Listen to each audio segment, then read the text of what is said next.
الحمد لله وكفى وسلام على عباده الذين اصطفى أما بعد فأعوذ بالله من الشيطان الرجيم بسم الله الرحمن الرحيم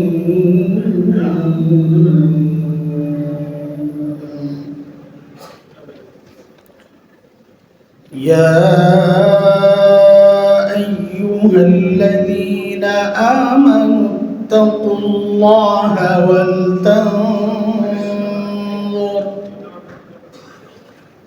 ولتنظر نفس ما قدمت لغد واتقوا الله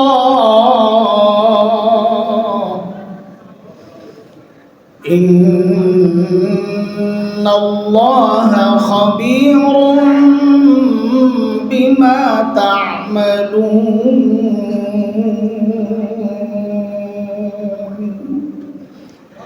آمنت بالله صدق الله العلي العظيم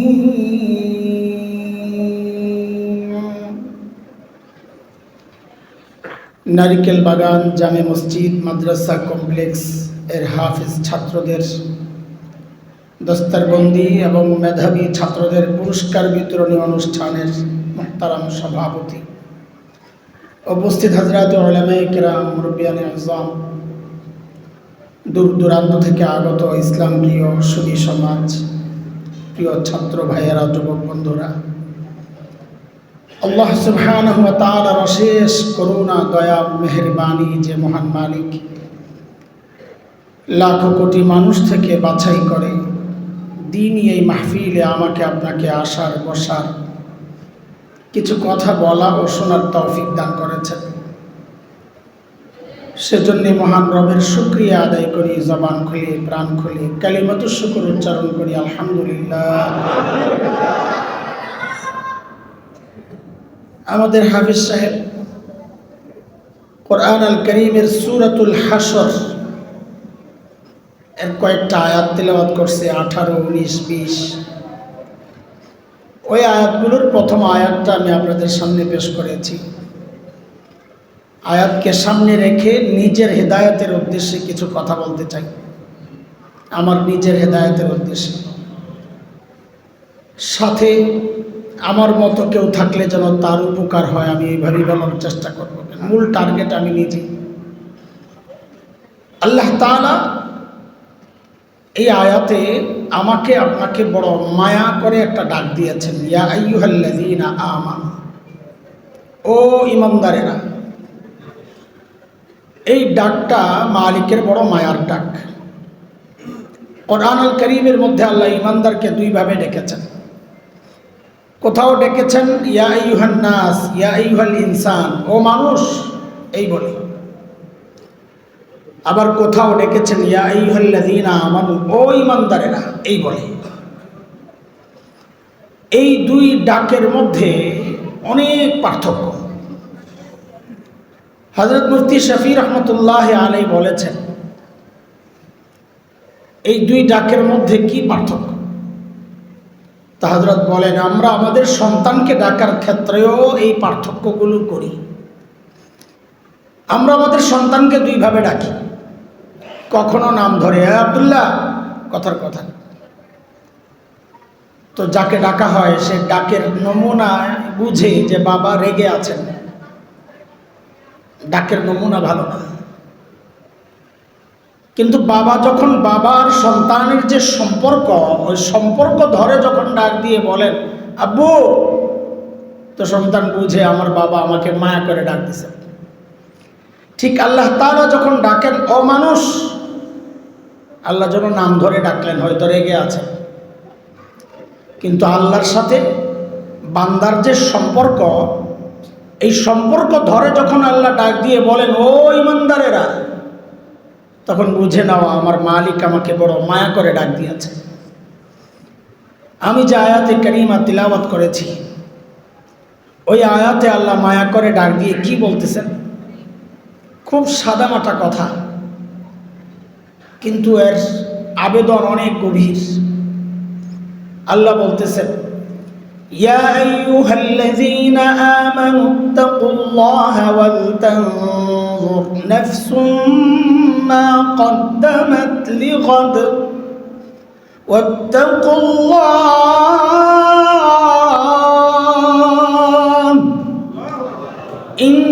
ইন্নাল্লাহা খাবীরুম বিমা তা'মালুন।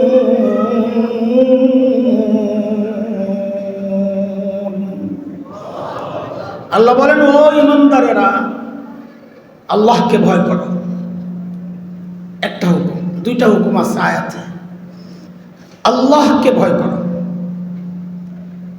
2 নাম্বার, ওয়াল তানজুর নাফসুম মা কদ্দামাত লিগাদ।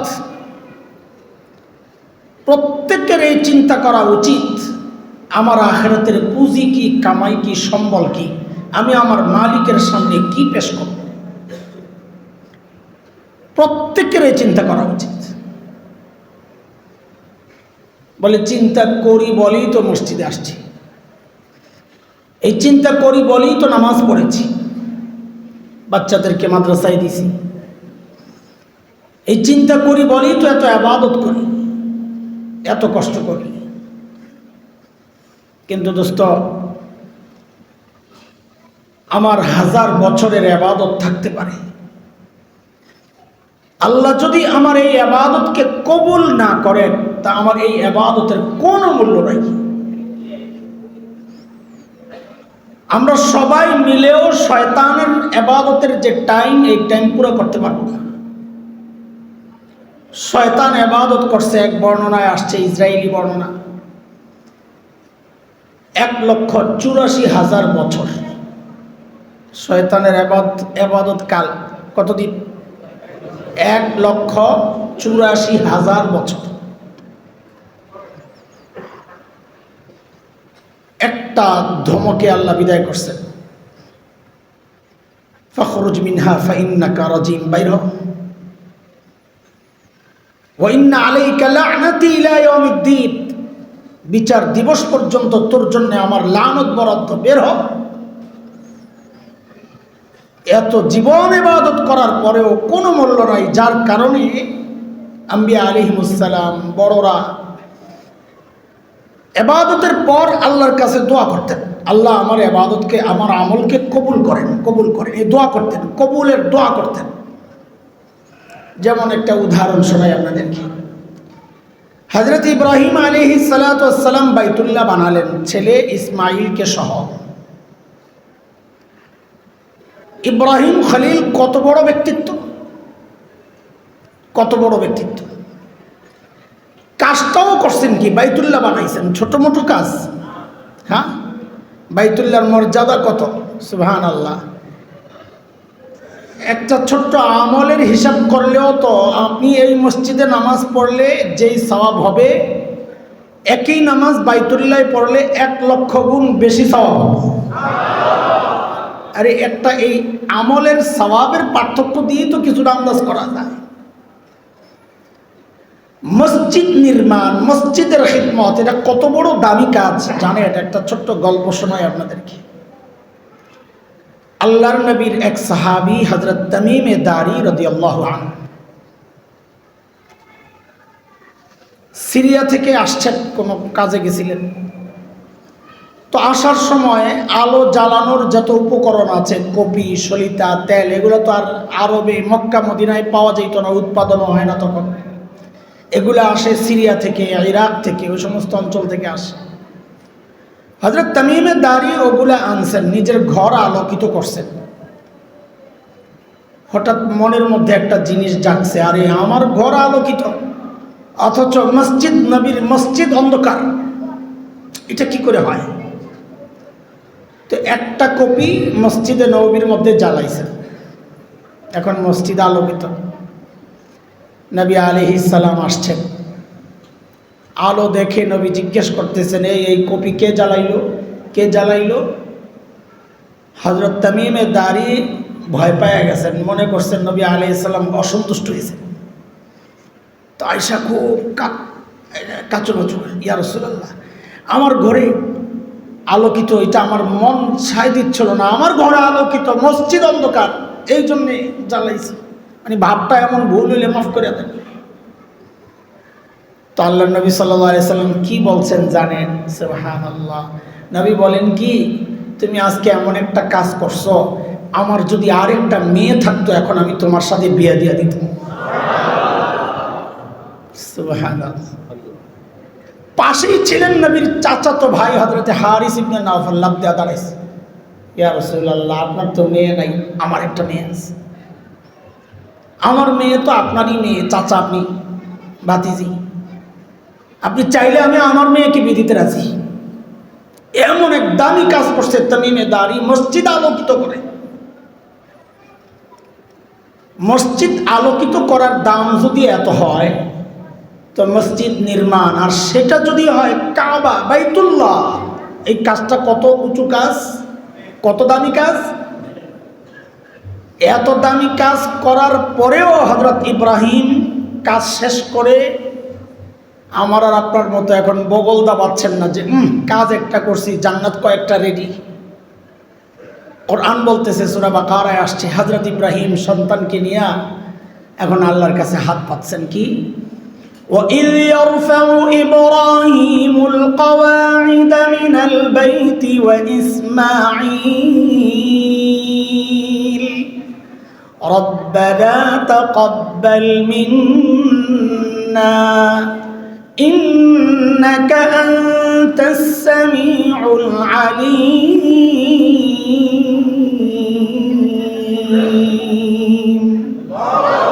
আল্লাহ, বাইতুল্লাহ তো বানালাম, আপনি কবুল না করলে সব শেষ। আল্লাহ, আপনি আমাদের এই আমলকে কবুল করে নেন। কবুলের দোয়া করতেছেন, কারণ আল্লাহ কবুল না করলে বাইতুল্লাহ বানানোর এই আমলের কোনো দাম নাই। হযরতে মারিয়াম রাদিয়াল্লাহু আনহা, আরেকটা গল্প শুনেন, কোরআনের গল্প এগুলো। হযরত মারিয়ামের বাবা ইমরান, সূরা আলী ইমরান শুনছেন না? সূরা বাকারার পরে সূরা আলী ইমরান। ইমরানের পরিবারে হযরত মারিয়াম, হযরত ঈসা, ইমরানের পরিবার। ইমরান হচ্ছেন হযরত মারিয়াম। আরেক ইমরান আছে হযরত মূসা আলাইহিস সালামের বাবা। হযরত মারিয়ামের মা হযরত ইমরান ছিলেন বাইতুল মুকদ্দাসের ইমাম সাহেব, খুব নেককার। মারিয়ামের মা হযরতে মারিয়াম রাদিয়াল্লাহু আনহা, ওনার মা মান্নত করছেন যে আমার পেটের যে বাচ্চা আছে, বাচ্চা হওয়ার পর আমি এই বাচ্চাকে বাইতুল মুকদ্দাসের খেদমতের জন্য দিয়ে দিব।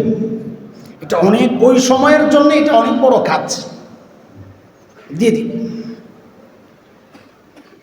মান্নত করছেন, কিন্তু তার মাথায় ছিল যে আমি মান্নত যাই করি, কাজ যাই করি, যদি আল্লাহ কবুল না করেন তাইলে আমার এই কাজ আর মান্নত আর এই নিয়তের কোনো মূল্য নাই।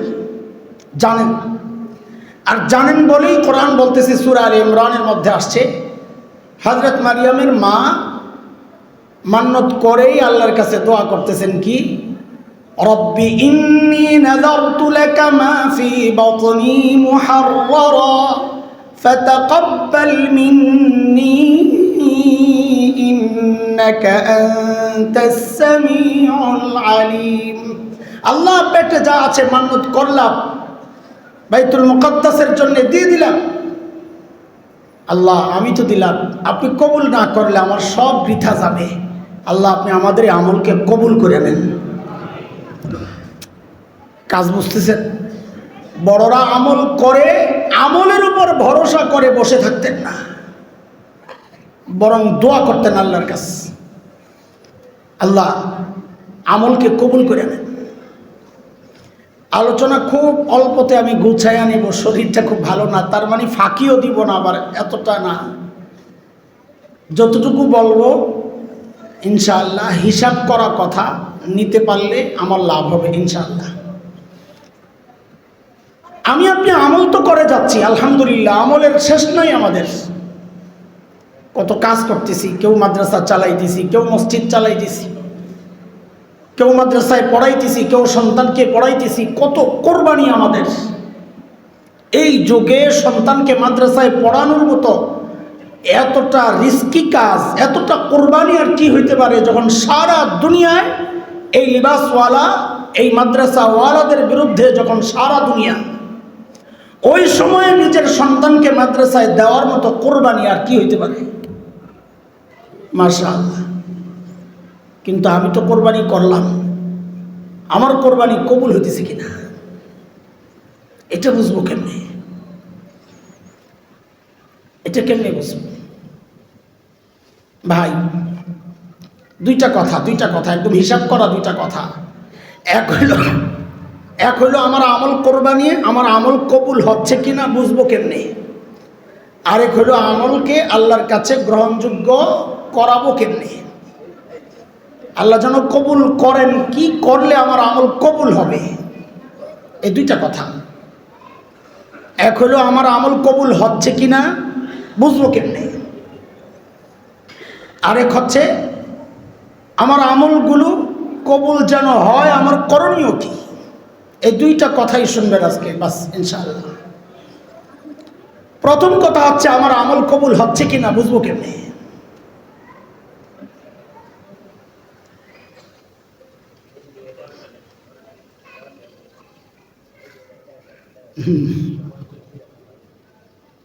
ইচ্ছুক, আচ্ছা ঠিক আছে, যতটুকু না উঠানো যায় এরা বসতে বসতেই শিখবে, উঠায়া দিলে আর আসবে না। মাহফিলে মসজিদে বাচ্চা থাকা এটা ওই এলাকার জন্য শুভ লক্ষণ, যে ওই এলাকার পরবর্তী জেনারেশন দিনের জন্য প্রস্তুত হইতেছে। আর না থাকা এটা অশুভ লক্ষণ, যে এই জেনারেশনের পর আর নাই জেনারেশন যারা দিন চর্চা করবে, মসজিদ আবাদ করবে। এই জন্য বাচ্চাদের বিদায় না কইরা যতটুকু বুঝায় টুঝায় রাখা যায় আর কি। এর চেয়ে বড় ভয়ঙ্কর বিচ্ছু আমরা নিজেরা ছিলাম, মনে করে দেখেন। আল্লাহ, এরা তো সামনে এসে বসছে, আমরা তো পিছনেও বসতাম না। 10 টাকা বরাদ্দ পাইলে আশেপাশে যা আছে ঘুরে ঘুরে আটানা 1 টাকার বুট কুরকুর সারা হাঁটতে হাঁটতে কাজ শেষ। এরা তো সামনে সাহস করে সামনে এসে বসছে, তার মানে এদের ভবিষ্যৎ ইনশাআল্লাহ আমাদের চেয়েও ভালো। আল্লাহ কবুল করুন, মাশাআল্লাহ। এক স্পর্শকাতর বিষয় নিয়ে কথা বলতে চাচ্ছি, বড় ভয়ঙ্কর কথা। আমল কবুল হচ্ছে কিনা এটা তো মাথায় রাখা। যত আমলই করি যদি কবুল না হয় কাজ হবে না। আমরা তো নিশ্চিন্তে বসে আছি, আমাদের আমল মনে হয় কবুল হয়ে গেছে, কাজ সেরে গেছে। কিন্তু যারা বিষয়টা উপলব্ধি করতেন তারা সারাক্ষণ আতঙ্কে থাকতেন, হায় কি জানি হয়, হায় কি জানি হয়। 1-2টা উদাহরণ দিই তাইলে বুঝবেন। আম্মা জান, আচ্ছা বলেন তো, আগে একটা প্রশ্ন করে নিই, তারপরে বুঝাইতে সহজ হবে আমার। বলেন তো, আল্লাহর নবীর সবচাইতে প্রিয় কে ছিলেন? একজন পাওয়া গেছে ফাতেমা, আরেকটা আওয়াজ পাইছি সম্ভবত আম্মা জান আয়েশা। আর আছে কোনো মতামত? খাদিজা, আরেকটা পাওয়া গেছে খাদিজা। আর আছে কোনো মতামত? আবু বকর। খালি দোষ খালি আমাদের হুজুরদেরকে দেন, আমরা খালি মত আমগো ঠিক নাই, এক একজন এক একটা বলে। আর আপনাদের খুব ঐক্য, মাশাআল্লাহ, দোষ খালি আমাদের। আচ্ছা একটা গল্প শোনেন তাইলে আর ভুলবেন না আশা করি ইনশাআল্লাহ। বুখারীতে আসছে এই গল্প, বুখারী। আমরা এই আপনাদেরকে হাওয়াই গল্প শোনায় টাইম পাস করবো না ইনশাআল্লাহ। এক সাহাবীকে আল্লাহর নবী এক যুদ্ধের সেনাপতি বানাইছেন। ওই যুদ্ধে বড় বড় সাহাবী যা ছিলেন সবাই ছিলেন, আবু বকর, ওমর, ওসমান সবাই ছিলেন। সেনাপতি ওই সাহাবী। সাহাবীর ভিতরে ভিতরে একটা ভাব আসছে, নবী আলাইহিস সালাম আমাকে মনে হয় সবচাইতে বেশি ভালোবাসেন, নাইলে আমাকে কেন এই দায়িত্ব দিল? আবু বকর, ওমর, ওসমানরা থাকতে দায়িত্ব আমাকে কেন? নিশ্চয়ই আমাকে খুব বেশি ভালোবাসেন, সবার চেয়ে বেশি। এটা চিন্তা করে, আবার বাস্তবতাও চিন্তা করে যে বাস্তবতা তো আসলে এমন না, এই গন্ডগোল ভিতরে চলতেছে। তো এক সময় চিন্তা করছে ধুর এই গন্ডগোল ভিতরে রাইখা লাভ কি, নবীকে জিজ্ঞেস করলেই তো হয়। তো যা জিজ্ঞেস করতেছে, ইয়া রাসূলুল্লাহ আইয়ুন নাস আহাব্বু ইলাইক, আপনার কাছে সবচেয়ে প্রিয় মানুষকে? কান দাঁড় করায়া চিন্তা, এখন তো আমার নামটাই বলবেন। তো নবী আলাইহিস সালাম বলতেছেন, আমার কাছে সবচেয়ে প্রিয় আয়েশা। কে? এবার ঠিক করে বলেন, আল্লাহর নবীর সবচেয়ে প্রিয় কে? আর ভুলবেন না ইনশাআল্লাহ, ভুলবেন না তো ইনশাআল্লাহ। তো ঠিক করে আবার বলেন, নবী আলাইহিস সালামের সবচেয়ে প্রিয় কে? সাহাবী একটা ধাক্কা খাইছে, কি চিন্তা করলাম। তো আবার নিজের সামলায় নিছে, এই মনে করে ও এটা তো নারী ক্যাটাগরি, পুরুষ ক্যাটাগরি তো এখনো রয়ে গেছে। তা আবার জিজ্ঞেস করছে, সুম্মা মান, ইয়া রাসূলুল্লাহ এরপরে কে? মনে করছে এইবার তো আমার নাম আসতেছে। নবী আলাইহিস সালাম বলেন, আবুহা, আয়েশার বাবা আবু বকর। তো দ্বিতীয় নম্বরে কার নাম? মাশাআল্লাহ। সাহাবী তো খাইছে ধাক্কা আরেকটা, খায়া চিন্তা করতেছে ঠিক আছে প্রথমে তো আবু বকর থাকারই কথা, কিন্তু আমার যে দায়িত্ব দিল মনে হয় 2 নম্বরে আমার নামটা আছে। বলে ইয়া রাসূলুল্লাহ সুম্মা মান, এরপরে কে? তো নবী হাদিসের পরে আর নাম আসে নাই, খালি আসছে সুম্মা ফুলা অমুক, 2 নম্বরেও নাই। সাহাবী আবার জিজ্ঞেস করে, সুম্মা মান, এরপরে কে? বলে ফুলা অমুক। কয়েকবার এমন জিজ্ঞেস করে হযরত সাহাবী চুপ হয়ে গেছেন। কেন? নিজেই বলতেছেন, কেন চুপ হইলাম জানো? কারণ ভয় লাগতেছে, আল্লাহ না জানি আমার নামটা সবার শেষে আসে কিনা। থাক ভাই, আর কিচ্ছু দরকার নাই, মাঝামাঝি থাকতে পারে এই একটা আশা আছে হলো হদ্দ। এই হলো হাদিস। এইবার ঠিক করে বলেন, আল্লাহর নবীর সবচাইতে প্রিয় মানুষকে? বলেন আবার। আল্লাহ রসুলের কত প্রিয় এটা বুঝার জন্যে একটা ঘটনাই তো বুঝলে সহজ আমাদের জন্যে। যখন মুনাফিকরা এক যুদ্ধ, গজওয়ায়ে বনিল মুস্তালিক বলে বা মুরাইসিয়া, 2টা নাম আছে, জায়গার নাম মুরাইসি, যেই সম্প্রদায়ের সাথে লড়াই হয়েছে এলো বনুল মুস্তালিক। এই যুদ্ধে আম্মা জানের উপর অপবাদ দেওয়া হয়েছিল, চারিত্রিক অপবাদ, নাউযুবিল্লাহি মিন যালিক। লম্বা সময়, এক কঠিন সময় পার করতেছিলেন নবী এবং আপনজনরা।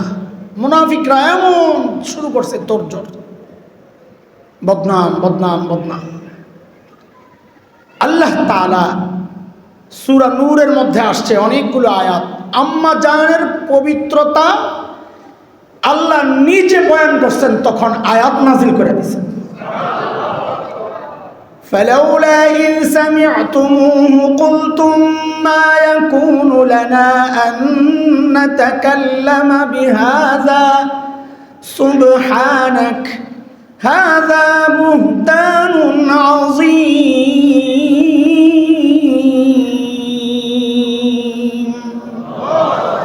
আল্লাহ বলেন, যখন এই আলোচনা চলছে তখন তোমরা কেন বললা না এটা মারাত্মক অপবাদ।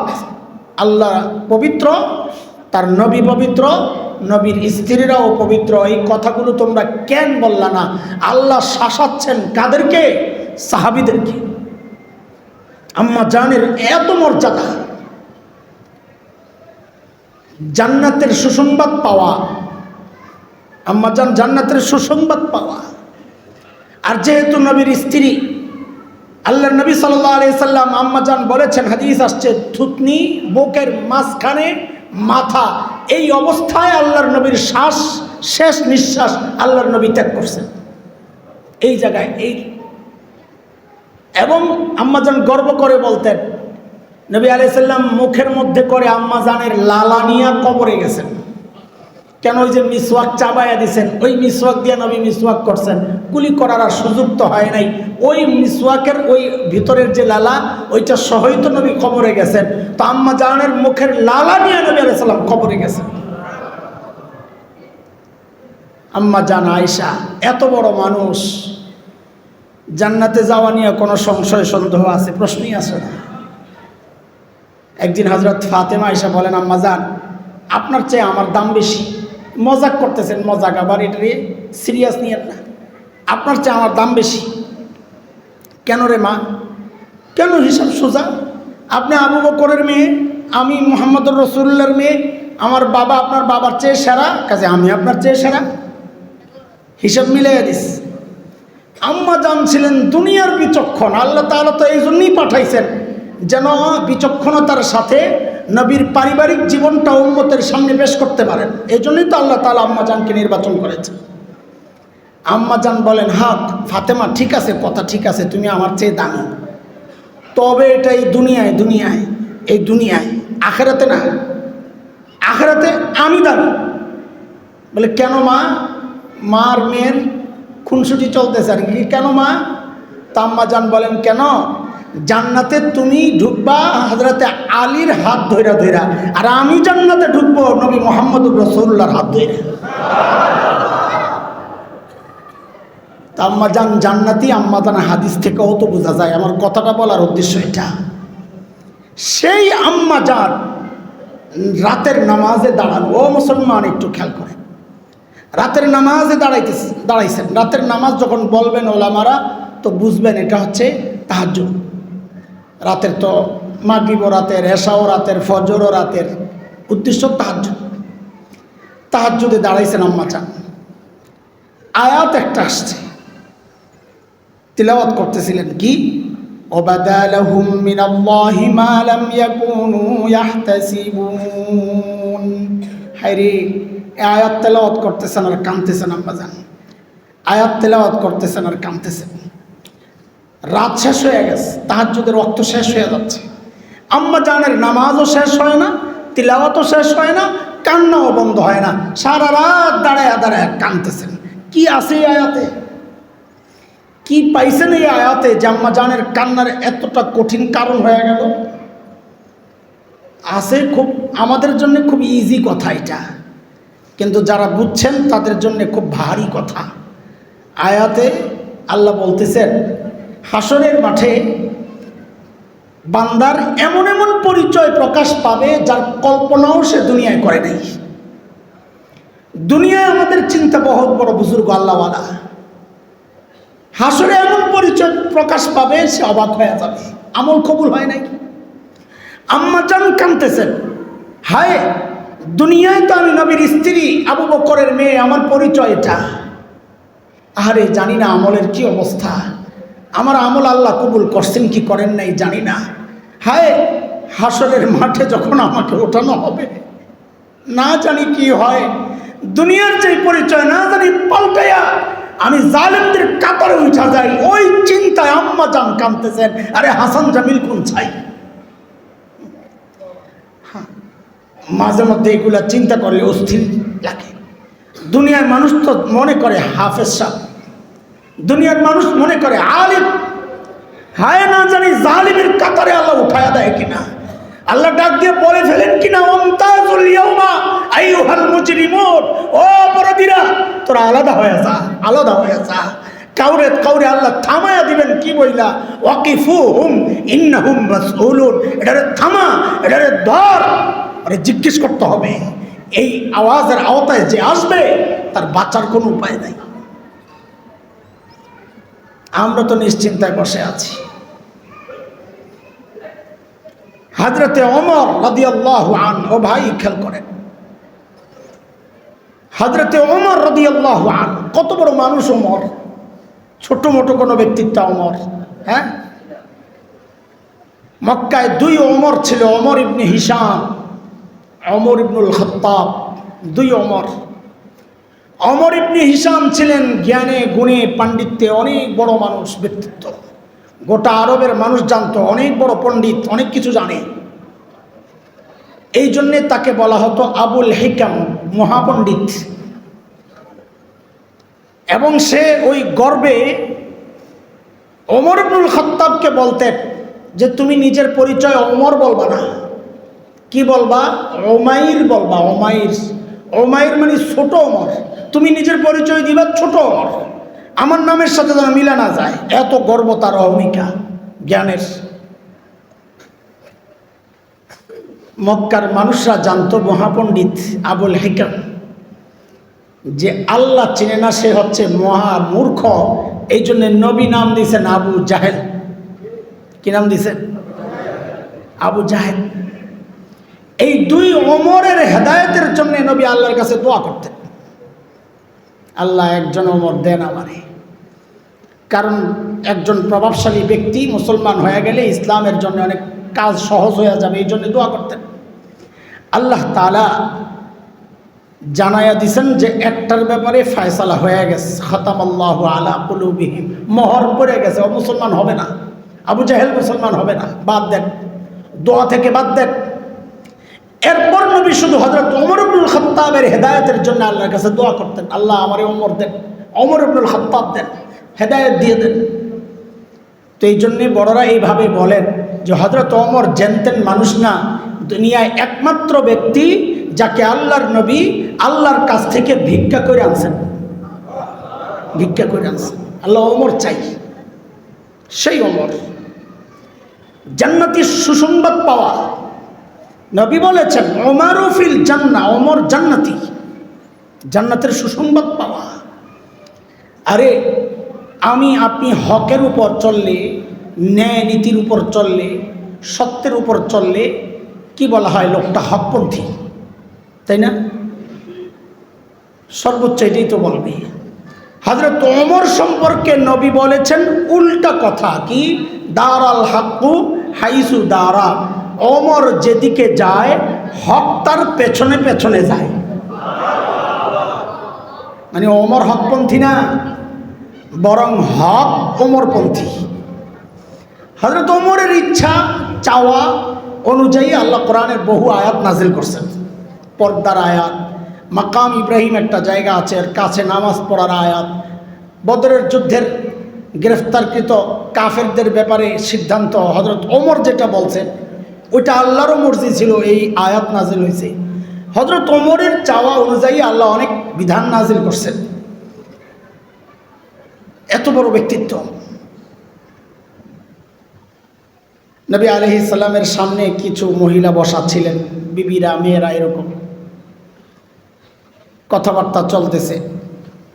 এর মধ্যে হযরত ওমরের আসার আওয়াজ বোঝা গেছে যে ওমর আসছে, কাশকুশ দিছে অথবা সালাম দিয়া ইজাজত চাইছে। হযরত ওমরের আওয়াজ পাইয়াই সব নারীরা গুড়গুড় গুড়গুড় করে ভিতরে চলে গেছে,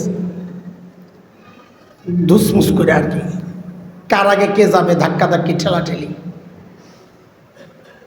হযরত ওমর যখন ঢুকছেন নবী আলাইহিস সালাম হেসে দিয়েছেন।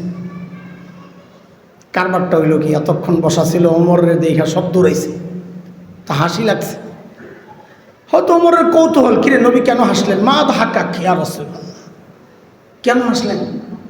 আচ্ছা আপনারা বলেন, আমি ঢুকলাম আর আপনি যখন তাকায় হাসা দেন, তো আমার ভেতরে একটা কৌতূহল জাগবে না যে কিরে কি করলাম, আমার হাসলো কেন? সেটা যদি হয় নবী, আরও বেশি কৌতূহল। হযরত ওমর জিজ্ঞেস করলেন, ইয়া রাসূলুল্লাহ কেন হাসলেন? তো নবী আলাইহিস সালাম বলেন, আপনি ঢুকার সাথে সাথে মেয়েরা ভয়ে সব ভিতরে চলে গেছে, এই জন্য হেসে দিয়েছে। হযরত ওমর খুব রাগ হয়ে গেছেন, এই মেয়েরা, আমি না, আমি না, নবীকে বেশি ভয় পাওয়া দরকার, আমাকে কেন? তো ভেতর থেকে একজন জবাব দিচ্ছেন, আপনাকে বেশি ভয় পাওয়ার কারণ হচ্ছে আপনি যে বেশি কড়া, এই জন্যে। এই গল্প শোনানো উদ্দেশ্য না, পরের এই অংশটা শোনানো উদ্দেশ্য। তখন নবী আলাইহিস সালাম বলেন, ওমর এটা তো গেল এই মেয়েদের বিষয়, ওরা আপনারে ভয় পাইছে। খালি ভয় ওরা পায় না, আরও আছে। আপনি যেই রাস্তা দিয়ে চলে শয়তান ডরে ওই রাস্তায় আর থাকে না, আরেক রাস্তায় চলে যায়। হ্যাঁ হ্যাঁ, আমরাও যেই রাস্তায় চলি শয়তান থাকে না, ঠিক না? থাকে। কি বলেন আপনারা? থাকে না, থাকে না? পিচ্ছি কইছে থাকে না, ঠিক আছে, ওরটাই ঠিক আছে। হ্যাঁ হ্যাঁ, পার্থক্য আছে। ওমর যেই রাস্তায় থাকতেন শয়তান থাকতো না ভয়ে, আর আমরা যেই রাস্তায় থাকি শয়তান থাকে না, প্রয়োজন মনে করে না। ওস্তাদ আপনি থাকতে আমার কাজ কি? এবার খুশি না? লা হাওলা ওয়ালা কুওয়াতা ইল্লা বিল্লাহ। নবী আলাইহিস সালাম জান্নাতে গেছেন, জান্নাত দেখাইতেছেন জিবরাইল আলাইহিস সালাম। জান্নাত দেখে দুনিয়ায় আসার পর নবী আলাইহিস সালাম জান্নাতের বিবরণ দিচ্ছেন। এই দেখছি। এই বিবরণ দিতে গিয়ে নবী বললেন, জান্নাতে আমি ওমরের বাড়িটাও দেখছি। কি যে সুন্দর বাড়ি, কি যে সুন্দর বাড়ি! আমার মনটা চাচ্ছিল একটু বাড়িটার ভেতরে ঢুকি, কিন্তু ওমরের যে গায়রত, আত্মমর্যাদা বোধ, প্রেস্টিজ, কারো ঘরে তো আর অনুমতি ছাড়া ঢুকা যায় না। ঢুকলে যদি ওমর মাইন্ড করে, এই জন্য আমি ঢুকি নাই। দেখছেন, মানুষের রুচির মূল্য দেওয়া দরকার। আমরা এগুলো বুঝতে চাই না। অনেকের রাগ একটু বেশি থাকে, হ্যাঁ তাকে ওইভাবেই তার সাথে আচরণ করা দরকার। কারো রাগ কম, ওইভাবেই তার সাথে আচরণ করা দরকার। কেউ খুব প্রেস্টিজওয়ালা, ওইভাবেই তার সাথে আচরণ করা দরকার। এটা সুন্নাহ। আমরা বুঝতে চাই না, আমরা উল্টা মনে করি, ভাব দেখায়। আল্লাহ এই কথা বলার সাথে সাথে হযরত ওমর বাচ্চাদের মতো হাউমাউ করে কান্না শুরু করছেন। কি বলে? আবি কাহির তুই ইয়া রাসূলুল্লাহ, আপনার সাথেও আমার আত্মমর্যাদা বোধ। একটু ঢুকলেন না কেন? আরে আপনি ঢুকলে তো আমিও জানতে পারতাম আমার বাড়ির ভেতরটা কত সুন্দর। ঢুকলেন না কেন? এত বড় মানুষ ওমর। আমল, এক হাদিসে আসছে, সারা দুনিয়ার ওই যে যত নক্ষত্র আছে, এই সব নক্ষত্র এক পাল্লায় রাখলে যে ওজন হবে, ওমরের আমলের ওজন তার চেয়ে বেশি। এত আমল হযরত ওমরের। এমনি তো সাহাবী হওয়ার কারণে ওমরের একটা সেজদার দাম গোটা উম্মতের সেজদার চেয়ে দামি। কেন? ওই যে নবী আলাইহিস সালামের সোহবত পাইছেন, এমনি তো আগায় গেছেন। অথচ সেই মানুষটা মৃত্যু যন্ত্রণায় যখন কাতরাচ্ছেন, জীবন সায়ান্নে, জীবনের শেষ সময়গুলো যখন পার করছিলেন, মাজুসি অগ্নি পূজারীর ছেলে আবু লুলু নাম নিজের মনিব মুসলমানের বিরুদ্ধে নালিশ করছে ওমরের কাছে। বিচার গেছে মালিকের পক্ষে, গোলাম এমনি তো রাগ, অমুসলিম, আবার বিচার গেছে বিপক্ষে, আরো রাগ হয়ে গেছে। একটা খঞ্জর, দুই দিকে ধার, যেটা কিনছে, 1 সপ্তাহ 6 দিন ধারাইছে খালি। একদিন বিষ মাখছে, জিদ, বিষ মেখে চাদর মুড়ু দিয়ে হযরত ওমর আসছেন ফজরের নামাজ পড়াইতে, অতর্কিত হামলা করে পেটের মধ্যে এমনভাবে চালাইছেন যে হযরত ওমরের নাড়ি বুড়ি বের হয়ে গেছে। বিষক্রিয়ায়, বিষের যন্ত্রণায় সাইয়েদনা ওমর বেহুশ হয়ে পড়ে গেছেন। একজনের কোলে মাথা, একটু হুশ ফিরছে, কিছু কথাবার্তা হয়েছে, পানি চাইছেন, একজনের কাপড় টাকনুর নিচে ছিল, ঠিক করছেন। এরপরে যে কাজটা হযরত ওমর করলেন, এত মহান বড় ব্যক্তিত্ব হওয়া সত্ত্বেও নিজের আমলের উপর যে বিন্দু মাত্র ভরসা ছিল না বড়দের, ওইটা বুঝাইতেছি। এরপর যে কাজটা করলেন হযরত ওমর, কি করলেন? যার কোলে মাথা ছিল, মাথাটারে নিয়ে মসজিদে নববীর ফ্লোরে রাখছেন। ফ্লোরটা কি ছিল ভাই? পাকা, টাইলস করা, মোজাইক করা, কি মাটি। এত বড় ব্যক্তিত্ব, যাকে আল্লাহর নবী আল্লাহর কাছ থেকে চাইয়া আনছেন, এটা মাথায় রাখা লাগবে। এই মানুষটা নিজের মাথাটা জমিনে রাইখা গালটারে মাটির সাথে ঘষতেছিলেন আর কাঁদতেছিলেন, ঘষতেছিলেন আর কাঁদতেছিলেন, আর বলতেছিলেন, ওয়াইলুল লাকা ইয়া ওমর ইন লাম ইয়াগফির লাকা রাব্বুক। ওমর, তোমার রব যদি তোমারে ক্ষমা না করে, ওমর তোমার জন্য ভয়ঙ্কর বিপদ কিন্তু অপেক্ষা করতেছে। কোথায় ওমর, কোথায় হাসান চলি? হ্যাঁ, কোন ভরসায় এমন নিশ্চিন্ত জীবন যাপন করতেছি ভাই? সাইয়েদনা আবু বকর কত বড় ব্যক্তিত্ব, আল্লাহু আকবার, কত বড় মানুষ। নবী মক্কার আমানত রাইখা গেছেন হযরত আলীর কাছে, আমি চলে যাচ্ছি, যাওয়ার পর দিয়ে দিও। বুজুর্গরা বলেন কি, আরে আরেকটা জিনিস খেয়াল করছো? হিজরতের সময় মক্কা ছেড়ে যখন যাচ্ছেন নবী, তো নবী মক্কাবাসীর আমানতকে রাখছেন আলীর কাছে, আর আল্লাহ তাআলা নিজের আমানত রাখছেন হযরতে আবু বকরের কাছে, যে নিয়া মদিনা পর্যন্ত পৌঁছায়া দিবেন। আবু বকর সাথে ছিলেন। মেরাজের সময়ও একজনের কাছে পৌঁছাইছেন আমানত, সেটা হচ্ছে হযরত জিবরাইলের কাছে। আল্লাহ দিয়েছেন এটা আমার আমানত, জায়গা মতন পৌঁছাইবেন। কিন্তু জিবরাইল একটা জায়গায় যায় থাইমা গেছে, আর যায় না, আমার পক্ষে আর যাওয়া সম্ভব না। কিন্তু আবু বকর এমন সাথী যিনি মদিনার আগ পর্যন্ত নবীকে ছাড়েন নাই। আরে ছাড়েন নাই তো নাই, শুধু ছাড়েন নাই তা না, রিওয়ায়াতে আসছে হিজরতের সময় আবু বকর কি করতেছিলেন, অস্থির, একবার সামনে যায়, একবার পিছনে যায়, একবার ডাইনে যায়, একবার বামে যায়। নবী জিজ্ঞেস করতেছেন, আবু বকর আপনি এমন করেন কেন? বলে ইয়া রাসূলুল্লাহ, যখন সামনে যাই ভয় লাগে, পেছন থেকে কেউ হামলা করে কিনা, দৌড়াইয়া পেছনে আসি, পিছনে গেলে আশঙ্কা জাগে ডান দিক দিয়ে কেউ হামলা করে কিনা, আবার ডাইনে যাই, আবার বামে যাই। এইভাবে মদিনায় পৌঁছাইছেন, শেষ করেন নাই, জীবন একসাথে কাটাইছেন, শেষ হয় নাই, শুইয়াও আছেন একসাথে, শেষ হয় নাই। ইমাম গাজালি বলেন জান্নাতেও থাকবেন একসাথে। আবু বকর, আবু বকর। আল্লাহ, আমাদের আলোচনা যেহেতু আরেক জায়গা, আমি এখানে বেশি দেরি করব না, একটা ছোট্ট কথা বলি, চলে যাব জায়গা মতো ইনশাআল্লাহ।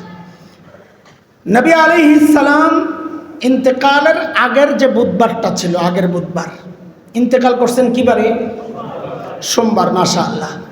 রবি, শনি, শুক্র, বৃহস্পতি, বুধ। চূড়ান্ত অসুস্থ হইয়া যখন ঘরে শোয়া, এটাও মাথায় রাখেন, হযরত আবু বকর নবী আলাইহিস সালামের জীবদ্দশায় 17 ওয়াক্ত নামাজের ইমামতি করছেন। নবী আলাইহিস সালামের জীবদ্দশায় মদিনায় মসজিদে নববীতে। তো ওই বুধবার নবী আলাইহিস সালাম সাহাবীদের উদ্দেশ্যে শেষ বক্তব্য দিয়েছেন। আচ্ছা আপনারা বলেন আমাকে, জীবনের শেষ বক্তব্য যেটা দিবেন ওটা কি ভাষা ভাষা কথা হবে, না সারা জিন্দেগির নির্যাস? তাই না? সারা জিন্দেগির মূল কথাগুলোই তো এখন বলবেন, শেষ কথা। ওই শেষ কথাগুলোর মধ্যে নবী আলাইহিস সালাম শুধু আবু বকর কেন্দ্রিক কিছু কথা বলছেন আলাদা।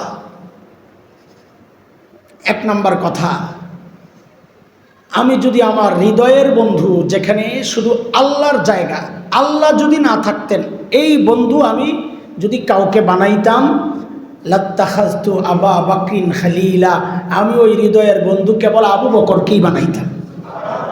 কিন্তু যেহেতু এটা আল্লাহর জন্য বরাদ্দ, এই জন্য ওখানে আর কাউকে রাখা যাচ্ছে না। এক কথা, আবু বকর আমার দিনী ভাই। এক। দুই নম্বর কথা, মসজিদে নববীর কিছু পকেট গেট ছিল, ছোট ছোট গেট, এক একজন এক এক গেট দিয়ে ঢুকে, আবু বকর একটা দিয়ে, ওমর একটা দিয়ে, এক একজন এক একটা দিয়ে ঢুকে।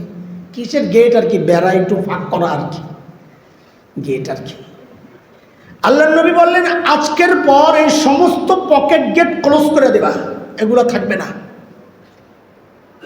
সাথে সাথে বললেন তবে আবু বকর যে গেট দিয়া ঢোকে ওইটা বন্ধ করো না, ওইটারে খোলা রাখো। ইনি হচ্ছেন আবু বকর। এরপর নবী কি বললেন? আজীব কথা, ইন্না আমান্নান নাস আলাইহি বিসুহবাতিহি ওয়া মালিহি, আবু বকর আমার উপর তার মাল দিয়া, সঙ্গ দিয়া সবচেয়ে বেশি দয়া করছে যেই মানুষ, সে হচ্ছে আবু বকর। এত বড় ব্যক্তিত্ব আবু বকর, জান্নাতের সুসংবাদ পাওয়া আবু বকর। কোরআনে আল্লাহ যাকে নবীর সাহাবী হওয়ার স্বীকৃতি দিয়েছেন, কি বলে? ইয ইয়াকুলু লিসাহিবি ইয হুমা ফিল গার ইয ইয়াকুলু লিসাহিবি, দুইজন যখন গুহায়, একজন যখন তার সাহাবীকে বললেন, মানে নবী যখন তার সাহাবীকে বললেন, মুফাসসিররা বলেন কারবার দেখছো, আল্লাহ আবু বকর যে নবীর সাহাবী, এটা আল্লাহ কোরআনে স্বীকৃতি দিয়ে দিলেন। সেই আবু বকর, জান্নাতের সুসংবাদ পাওয়া, গ্যারান্টি পাওয়া আবু বকর, নিজের আমলের উপর কতটা ভরসাহীন ছিলেন, কতটা আশঙ্কায় থাকতেন, আতঙ্ক ভিতরে কাজ করত, অস্থিরতা কাজ করত। জীবনী পড়েন, হাদিস পড়েন, দেখবেন পাইবেন আবু বকর কি অস্থির থাকতেন, কি করতেন জানেন? দূরে নির্জনে যায়া একা একা কাঁদতেন।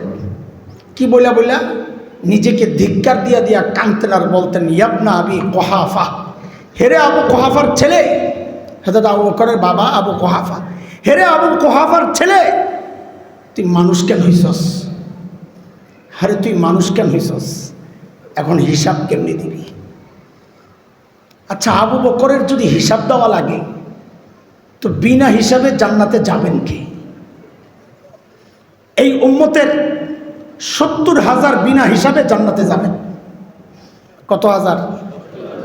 খুশি হন নাই না? শুই না না মনে করছেন ভাগে কি আর পাবো নাকি? এই জন্য সুবহানাল্লাহ পড়ার দরকার কি?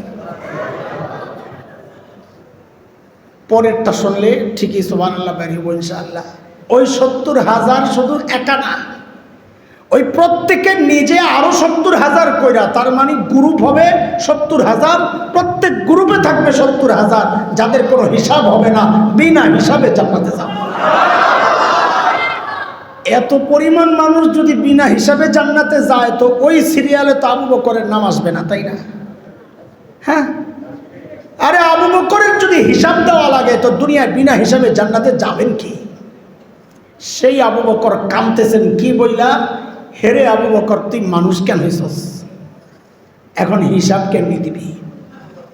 গাছের পাতা দেখতেন তো কাঁদতেন, কি বইলা, ইয়া লাইতানি কুনতু ওয়ারাকা মিনাশ শাজারা তু'দাত ওয়া তুকাল, হায়রে আমি মানুষ না হইয়া যদি গাছের পাতা হইতাম তো জীবজন্তু আমার চাবায়া চাবায়া খায়া ফেলতো, আমার আর হিসাব দেওয়া লাগতো না। এখন হিসাব কেমনি দেব? আর আমি আপনি নিশ্চিন্তে বসে আছি যে যা করছি আমল জান্নাত রেডি। যাদের কান্না করার কথা তারা হাসতেছে, আর যাদের হাসার কথা তারা কান্না করতে করতে দুনিয়া থেকে বিদায় নিয়েছেন।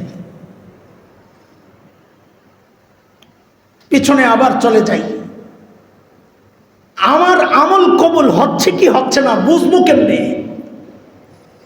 এত যে নিশ্চিন্ত হলাম, কোন ভরসা এত নিশ্চিন্ত হলাম, বুঝবো কেমনে? বুঝার অনেক আলামত আছে। আজকে ছোট্ট একটা আলামত আপনাদেরকে জানায়া যায়, সেটা হচ্ছে আমার দিন বদিন আমার আমলের উন্নতি হচ্ছে না অবনতি হচ্ছে, এটা আগে দেখেন।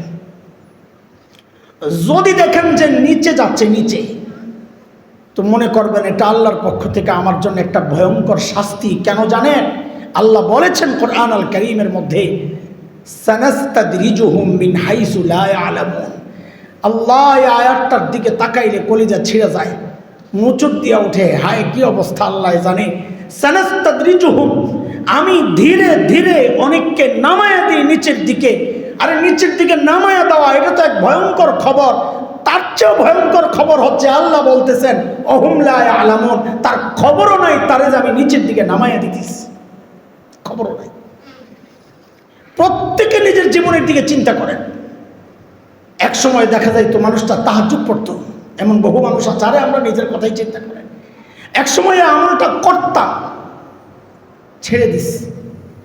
আপনি খুব সহজে নিয়ে নিছেন যে করছি, সুযোগ ছিল করছি, এখন সুযোগ নাই, করি না। না, আপনার খবরও নাই, আল্লাহ আপনারা নিচে নামাইয়া দিতেছেন। তার মানে আগের আমল কবুল হয় নাই, আগের আমল কবুল হয় নাই। তাহাজ্জুদ পড়তো, এখন জামাত ছুটে যায়, জামাতে পড়তো, এখন নামাজ ছুটে যায়। ব্যস্ততা বাড়ছে, আর আপনি মনে করতেছেন ব্যস্ততা বাড়ছে, কিন্তু আয়াত বলতেছে আল্লাহ আপনাকে নিচের দিকে নামায়া দিচ্ছেন, আপনার খবর নাই। তাহাজ্জুদ ছুটে যাওয়া এত খুব ইজি কথা না, আমাদের জন্য খুব ইজি কথা মনে হয়, আমরা পড়ি না এই জন্যই। তাহাজ্জুদ ছুটে যাওয়া এটা খুব ইজি কথা না দোস্ত, তাহাজ্জুদ ছুটে যাওয়া এটা খুব ইজি কথা না। আমাদের বুজুর্গরা খুব কঠিনভাবে এটাকে বলতেন, এমনি বলতেন যে তাহাজ্জুদ ছুটা মানে বুঝো, আল্লাহ তাআলা তোমাকে বলতেছেন যে এরে বান্দা, এখন আমি আমার স্পেশাল বান্দাদেরকে নিয়ে থাকবো, ওখানে তোর মতো অপদার্থ আমি কবুল করি নাই, আসার সুযোগ নাই, তুই ঘুমায় থাক, ডিস্টার্ব করবি না। এখন আমার আর আমার খাস বান্দাদের কথাবার্তা চলবে।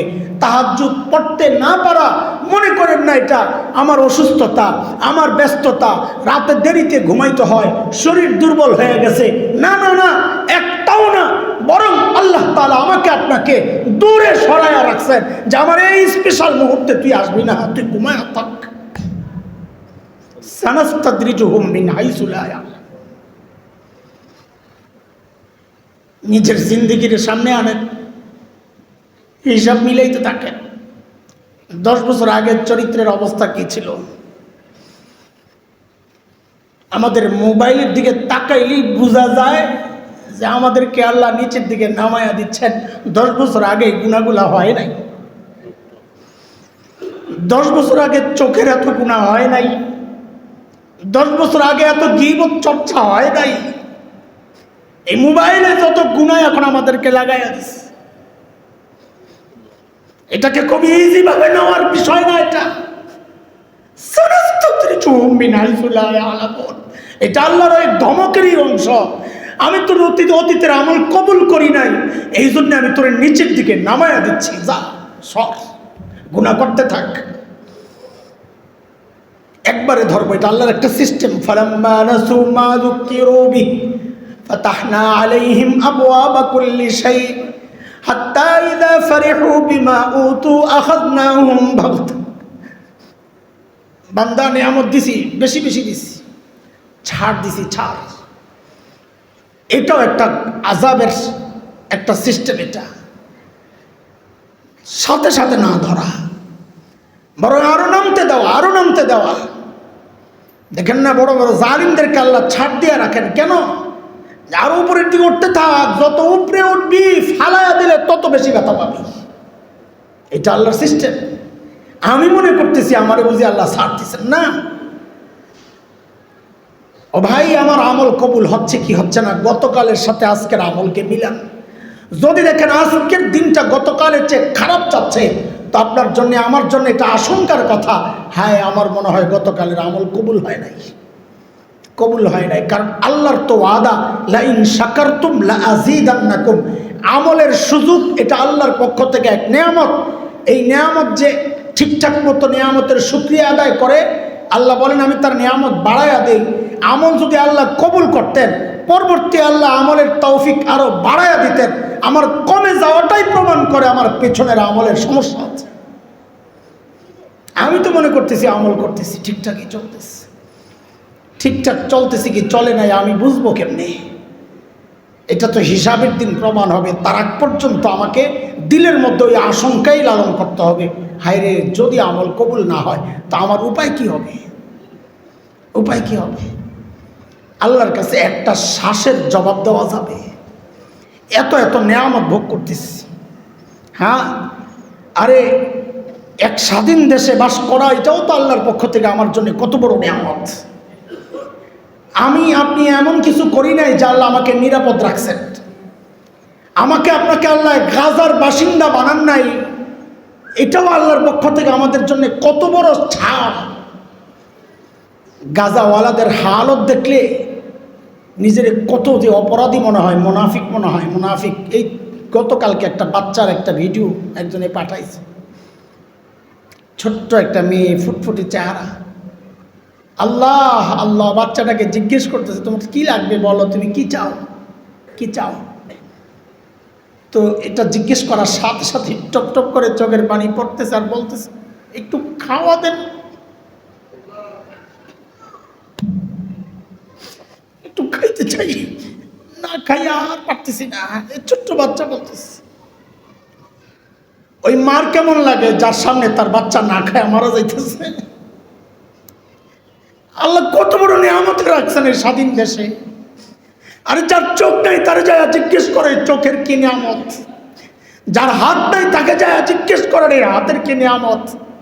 ওই গাড়ির মধ্যে ছোট্ট বাচ্চা যখন এসে হাত পাতে কলেজা মোচড় দিয়া ওঠে, মালিক এমন কিছু করি নাই যে ওই বাচ্চাটা আমার বাচ্চা হয় নাই, আমি এমন কিছু করি নাই, তোমার অনুগ্রহ ছাড়া কিচ্ছু না।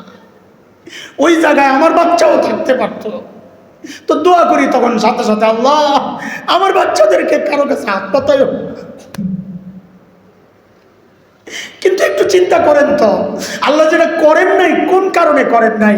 আমি আপনি এমন কি করছি যে আল্লাহ আমাকে আপনি বাঁচায় রাখছে? কিচ্ছুই তো করি নাই। না জানি দুনিয়ায় সব ভোগ করে ফেলতেছে। আরে হযরত ওমরের সামনে শরবত আসছে তো কাঁদতেছেন, খাবেন না, কাঁদতেছেন, খাবেন না। বলে খাচ্ছেন না কেন? বলে আল্লাহ তো বলছেন আযহাবতুম তাইয়্যিবাতিকুম ফি হায়াতিকুম আদ-দুনিয়া ওয়াস্তামতাতুম বিহা। দুনিয়ায় যা করছো ভোগ করে ফেলছো, এখন আযাব ভোগ করো।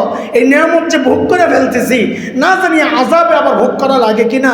সাথীরা বলে হযরত এইটা উপরের যে আলোচনা সেই হিসাবে বোঝা যায় এটা কাফেরদের আলোচনা, আমাদেরকে নিয়ে তোই কথা না।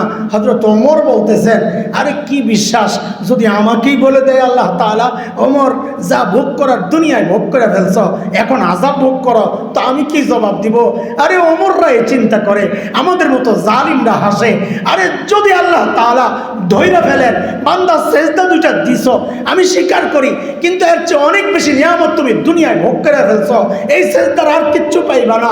নামাজ তো পড়ছো, রোজা তো রাখছো, এর চেয়ে অনেক বেশি নিয়ামত দুনিয়ায় ভোগ করছো। ও দোস্ত, তখন আল্লাহর কাছে কি জবাব? বলে এত নিশ্চিন্ত জীবন যাপন করতেছি, হাসি তামাশা গল্প গুজব, এমন একটা অবস্থা মনে হয় যেন মারা যাব না, কেউ মারা যাব না। আল্লাহর সামনে দিয়া সবার যাইতে হবে, মনে রেখেন। হাসরের মাঠে আল্লাহর সামনে দিয়া সবাইকে যাইতে হবে। যদি না কপাল খারাপ থাকে, যদি না ডাক দিয়া বলে দেন ওয়াকিফুহুম ওয়াকিফুহুম, এই হাসান জামিলরে ধর, ইন্নাহুম মাসউলুন, ওরে জিজ্ঞেস করতে হবে। ওরে যে হায়াত দিছি, হায়াত কি করছে, এই জীবনটারে কি করছে জিজ্ঞেস করতে হবে। আর যৌবন কি করছে জিজ্ঞেস করতে হবে। ও মাল কামাইছে কেমনে জিজ্ঞেস করতে হবে। ও মাল খরচ করছে কেমনে জিজ্ঞেস করতে হবে। ও যা জানতো এর উপর কি আমল করছে জিজ্ঞেস করতে হবে। এই পাঁচটা কথার জবাব না দিয়া আল্লাহর সামনে থেকে সামনে যাওয়া যাবে না। জবাব রেডি আছে কিনা আল্লাহ জানে। হায়াতে কোন কাজে লাগাইছেন, আল্লাহর গোলামিতে বেশি লাগাইছেন না মানুষের গোলামিতে লাগাইছেন? হায়াত কোন কাজে লাগাইছেন? ও যুবক, যৌবন কোন কামে লাগাইছো? আল্লাহ যদি জিজ্ঞেস করেন আরে তোর পাশের মানুষটা ওই যে চেয়ারে বসে নামাজ পড়তো, কোমর সায় দেয় না, হাঁটু সায় দেয় না, তুই তো জুয়ান ছিলি, তুই সেজদা দিতে পারতি, সেজদা কেন দিলি না? ও যুবক কি জবাব দিবা? এই তুই তেলাওয়াত করতে পারতি, করলি না। হ্যাঁ, হেডফোন লাগায়া লাগায়া গান শুনছস, রাত ভরে ভরে নোংরা সিনেমা দেখছস। ও যুবক, যদি আল্লাহ জিজ্ঞেস করেন কি জবাব দিবা? জবাব রেডি রাখো, জবাব রেডি রাখো। আমাদের জবাব নাই, এই জন্য আশঙ্কা আতঙ্ক বেশি। তোমার থাকলে ভালো, আলহামদুলিল্লাহ, আমরা জবাব দিতে পারি। আমার ওই সাহস নাই। আমি আল্লাহর কাছে খালি এই কথাই বলি, আল্লাহ তোমার বান্দারা দুনিয়ায় দেখছি অটো পাস দেয়, অটো পাস, তুমি অটো পাস দিয়ে দিও, নইলে বাচ্চার উপায় নেই। গুনাহ করছি সলিড, আমল করছি ভেজাল, আমল যা করছি সব ভেজাল, গুনাহ যা করছি কোনো ভেজাল নাই। আল্লাহ যদি নিজ দয়া না ছাড়ে তো বাচ্চা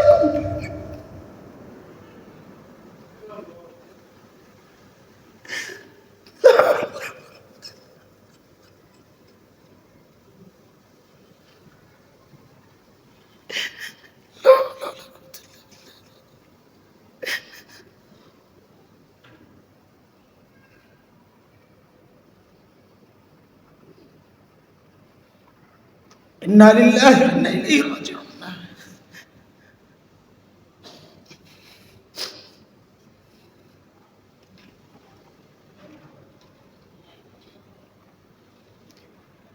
আস্তাগফিরুল্লাহাল আযীম ওয়া আতুবু ইলাইহি।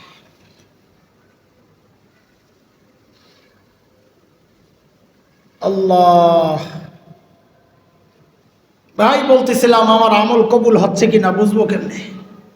বুঝবো হলো নিজের আগের জীবনের সাথে বর্তমান জীবনকে মিলায়া দেখেন, ভালোর দিকে যাচ্ছে না দিন দিন খারাপের দিকে যাচ্ছে। যদি খারাপের দিকে যায় এটা কোনো ভালো লক্ষণ না।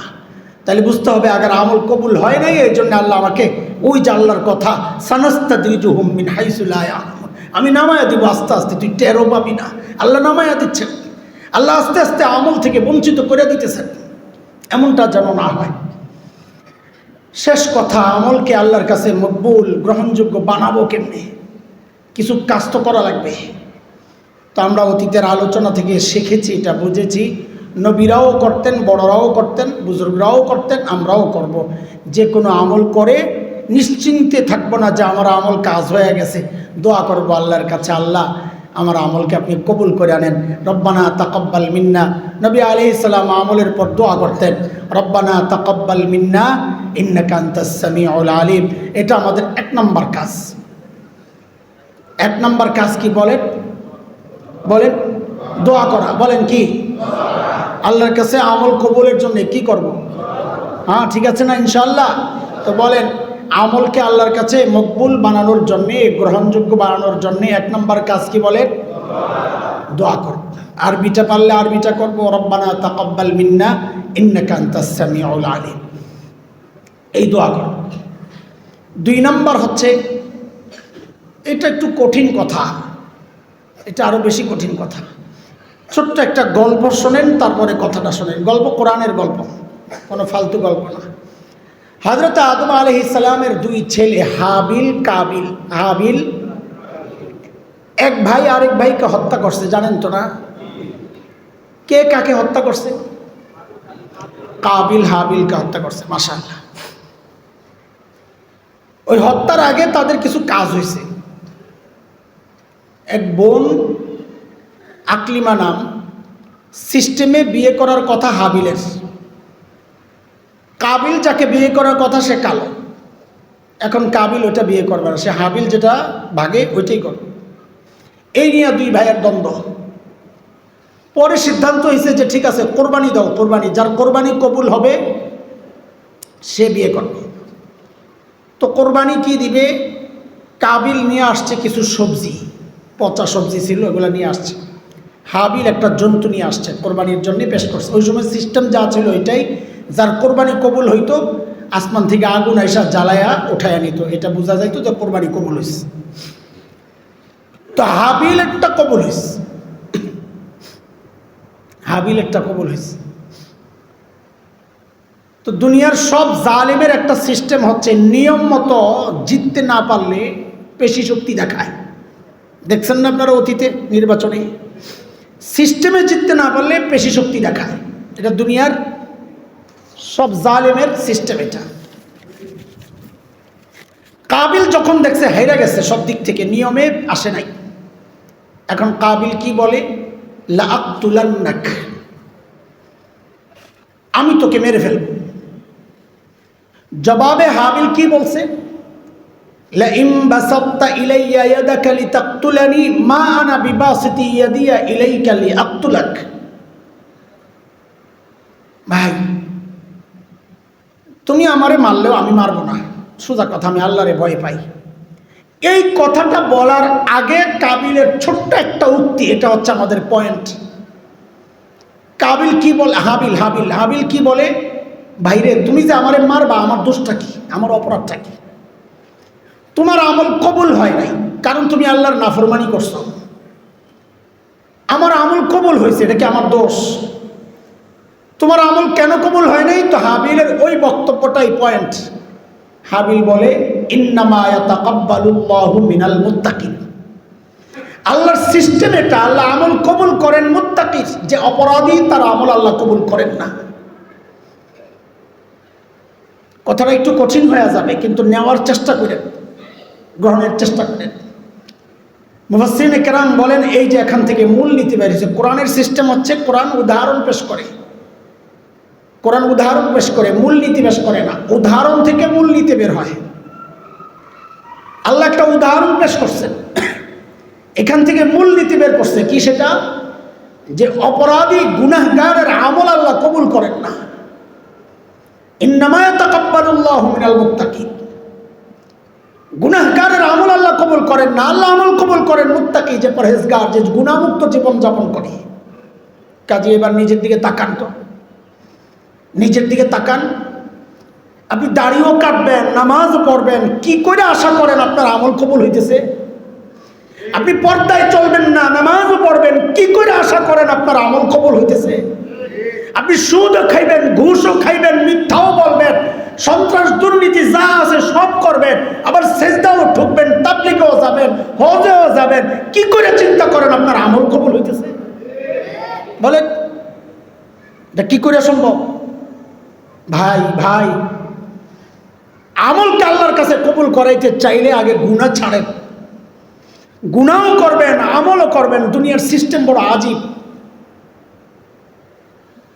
ওই যে তেজগাঁয়ে ভূমি অফিস, রেজিস্ট্রি অফিস, যেটা আমার এক কাগজের নামের ঝামেলা হয়েছে, ঠিক করতে নিছি। নানান বাহানা, এটা সমস্যা, ওই সমস্যা। হুজুর আমরা তো সমস্যা না, ওখানে দেওয়া লাগে, ওখানে দেওয়া লাগে, চাইতেছে। আরও অনেক আগের কথা। আমি তো বসে আছি, আরে ভাই আমার অপরাধ থাকে, আমি যে দিব কিছু, কোন কারণে ভুল করছেন আপনারা? ভুল তো তাদের, আমার তো ভুল না। আমি পরে যাই দেখে না নিয়ে আসছি, ভাই ঠিক করে দেন। আল্লাহর বান্দা আজান দিছে, নামাজ হবে, জোহরের নামাজের অর্থ। সে আমারে বলে কি জানেন, দিলে দেন, আমি নামাজে যাব। অবস্থা বুঝেন? দিলে দিয়ে দেন তাড়াতাড়ি, কই যাবে? বলেন এই নামাজের কি অর্থ আপনারা বলেন? ইন্নামা ইয়াতাকাব্বালুল্লাহু মিনাল মুত্তাকিন। এই মূলনীতি মাথায় রাখেন দোস্ত। গুনাহ চালায়া যাবেন, আবার নেক আমলও করবেন। কোরআন তা বলে না, কোরআন তা বলে না। এই জন্য এই মূলনীতির থেকেই আরো মূলনীতি বের হয়। হজ কবুল হয়েছে কি হয় নাই, এটার আলামতের মধ্যে বুজুর্গরা, ওলামারা একটা আলামত বলছেন যে আগের জিন্দিগি পরের জিন্দিগি এক কিনা দেখো। যদি দেখো আসার পর গুনাহ ছাড়ছে তো বুঝবা তার হজ কবুল হয়েছে। আসার পর যদি দেখো না আগের মতো ঘুষ খায়, সুদ খায়, সব খায়, তো বুঝবা না কোনো পরিবর্তন হয় নাই। আগে ছিল সাদাবাজ, সন্ত্রাসী, ঘুষখোর, হজের পর শুধু নাম পাল্টাইছে। আগে ছিল সুদখোর, এখন আলহাজ ঘুষখোর। কোনো পার্থক্য নাই। আগে আসছিল সন্ত্রাসী, এখন হাজি সেলিম। হজের পরেও সন্ত্রাস তো বন্ধ করে নাই। এই আমলের কোনো মূল্য আল্লাহর কাছে নাই। এই জন্য আমাদের 2 নম্বর কাজ হচ্ছে, মনে আছে কথা? 1 নম্বর কাজ কি বলেন? দোয়া করা। সবসময় আল্লাহর কাছে দোয়া করা, নিজের আমলের উপর কোনো ভরসা না করা। আমের যে আমল, এই বেজাল্লা আমল আল্লাহ কবুল করতে বসে রয়েছে। দোয়া করবেন, আল্লাহ আমার আমল যোগ্য না, তুমি কবুল করো। ওলামারা বুঝবে, এটা আপনারা বুঝবেন না। কবুল করো এটা আরবি কাবিলা ইয়াকবালু, এতটুকুই হইতো। ইকবিল যথেষ্ট ছিল। ও ওলামারা একটু খেয়াল করেন, কবুল করো ইকবিল এতটুকুই শব্দ যথেষ্ট ছিল, কিন্তু আল্লাহ শব্দ বাড়াইছেন তাকাব্বাল। আমরা জানি শব্দ বাড়লে অর্থও বাড়ে, ঠিক না? কাসরাতুল মাবানি তাদুল্লু আলা কাসরাতিল মাআনি। শব্দ বাড়ে তো অর্থও বাড়ে। তাকাব্বাল শব্দ বাড়ছে, তার মানে হচ্ছে আল্লাহ আমার আমল কবুলের উপযুক্ত না, তুমি একটু দয়া করে কবুল করো। আমার আমল কবুলের উপযুক্ত না, তাকাব্বাল শব্দ বাড়ছে, মানে কি আমার আমল কবুলের উপযুক্ত না, তুমি একটু দয়া করে কবুল করো। এই জন্য আমাদের বড়রা দোয়া এমনি শিখাইছেন, আল্লাহর কাছে দোয়া করবা। হাদিসও এমনি আসছে, বলে আল্লাহ আমার এমন কোনো আমল নাই যারে উসিলা দিয়া তোমার কাছে মাফ চাইবো। তাহলে আইসুস কেন? আমার একটা উসিলা আছে, কি সেটা? ইন্নাকা আফুবুন তুহিব্বুল আফওয়া। আমি যার কাছে আসছি তিনি মাফ করাকে ভালোবাসেন, ওইটাই আমার পুঁজি। নিজের আমলের কোনো পুঁজি নাই। দেখছেন কি সুন্দর কথা? হ্যাঁ, আল্লাহ নিজেও বলছেন ওমান ইয়াগফিরুয যুনুবা ইল্লাল্লাহ, আল্লাহ ছাড়া কেউ মাফ করনেওয়ালা নাই, এটাই আমার পুঁজি। তো এটা হচ্ছে আমাদের দ্বিতীয় কাজ। 1 নম্বর কাজ হচ্ছে দোয়া করা, 2 নম্বর কাজ হচ্ছে গুনাহ ছাড়া। ঠিক আছে ইনশাআল্লাহ? ছাড়বো গুনাহ ইনশাআল্লাহ। কে কি গুনায় লিপ্ত আছে সে নিজে জানি, আমরা নিজে নিজে জানি, প্রত্যেকে নিজের গুনাহ ছাড়বো ইনশাআল্লাহ। 3 নম্বর আলোচনা হয়েছে, সেটা হচ্ছে প্রত্যেকের দিলের মধ্যে ওই অনুভূতিটা সবসময় অস্থিরতা যেন কাজ করে। ওমরের মতো, আবু বকরের মতো, আম্মা জান আয়েশার মতো, সাহাবায়ে কেরামের মতো সবসময় যেন ওই অস্থিরতা কাজ করে। আরে আমার কি উপায় হবে, আমার যে আমল, এই আমল দিয়ে তো বাঁচার কোনো রাস্তা নাই। এই অস্থিরতা যার যত বেশি থাকবে তার আমল আল্লাহ তত বেশি কবুল করবেন। যে তার নিজের উপর কোনো ভরসা নাই। আপনাদেরকে ছোট্ট একটা গল্প শোনাই আমি শেষ করতেছি। তবে এই গল্পটাই বলতেছি কোরআন হাদিস ছাড়া, নিজের চোখে দেখা গল্প। হজের সময় আপনারা যারা হাজি সাহেব দেখে থাকবেন, পাকিস্তানিদের এমন উল্টাপাল্টা অনেক কাজ। বিশাল পাহাড়, ভালো করে তাকাইলে দেখা যায় পাহাড়ের মাথার উপর পাকিস্তানি পতাকা লেখা, মানে কোনো পাগল হয়ে উঠছিল। এই যত উল্টাপাল্টা কাজ আছে এখন। এক পাকিস্তানিরে দেখি এহরামের কাপড় না সাদা কাপড়, এহরামের নাম মনে এমনি নিয়ে গেছে, লম্বা কাপড় জমজমের পানি দিয়ে ধুইছে। একসময় বাহিরে বড় কল ছিল আরো 8-10 বছর আগে, এখন এগুলো উঠাই দিছে। জমজমের পানি দিয়ে ধুইয়া এটারে শুকাইতে দিছে লম্বা করে। তা আমার আরেকজনে দেখায়, দেখেন কারবার দেখেন, চলেন হেরে যায় জিগে এটা কি করবি। তো জিজ্ঞেস করতেছি, ভাই এসে কে করেগা? তো বেচারা খুব নরম হয়ে বলতেছে, এটা আমার পরিবারের কাফনের কাপড় হিসাবে ব্যবহার করো। কি হিসাবে? খেয়াল করে সূক্ষ্ম একটা ব্যাপার বলতে চাইতেছি, কাফনের কাপড় হিসাবে ব্যবহার করো। তো আমার পাশেরটা হাসতেছে, দেখছেন কইছি না, এ পাকিস্তানি গো কামাই গুলা। হ্যাঁ এই জমজম মিশ্রিত কাপড় বুঝি হারে বাচ্চাই দিব। তা আমি হাত টিপ দিছি, আমাকে থাম বলতেছি, টাইনা নিয়ে এসি। পরে বলতেছি, ভাই আপনি বিষয়টারে যেভাবেই নেন, আমার কিন্তু হৃদয় টাচ করছে তার কাজটা। কোরআন সুন্নাহ মুআফিক কাজ করছে কি করছে না ওইটা আপাতত বলতেছি না, কিন্তু আমার হৃদয় টাচ করছে তার কাজটা। বলি কি? আমাকে দেখেন, একটা দিক থেকে লোকটার কাজটা প্রশংসনীয়। সেটা কি? তার নিজের আমলের উপর তার কোনো ভরসা নাই, সে একটা উপলক্ষ ধরে বাঁচতে চেষ্টা করতেছে। এটা একটা মানুষের ভালো গুণ। নিজের আমলের উপর ভরসা না করা, এটা একটা ভালো গুণ। এই গুণ যার আছে, আল্লাহর রহমতও তার সাথে আছে। মনে রাখেন কথা। নিজের আমলের উপর ভরসা না কইরা উসিলা খোঁজা, বড়দের কাছে যায় দোয়া চাওয়া, আল্লাহওয়ালাদের কাছে দোয়া চাওয়া, হুজুর আমি গুনাহগার। অনেকে এসে এরকম কান্দে, তো নিজের খুব উপলব্ধি হয়, আমার চেয়ে লোকটা ভালো। কেন? তার একটা উপলব্ধি আসছে যে আমার যে আমলের অবস্থা, আমার বাঁচার উপায় নাই। হুজুর দোয়া করেন, আপনি করে মহব্বত করি, ওই উসিলায় যেন আপনাকে লোকে আল্লাহ চালাইয়া দেয়। এই যে কথাগুলো বলে, এই অনুভূতিটা প্রশংসনীয়। এই অনুভূতিটা প্রশংসনীয়।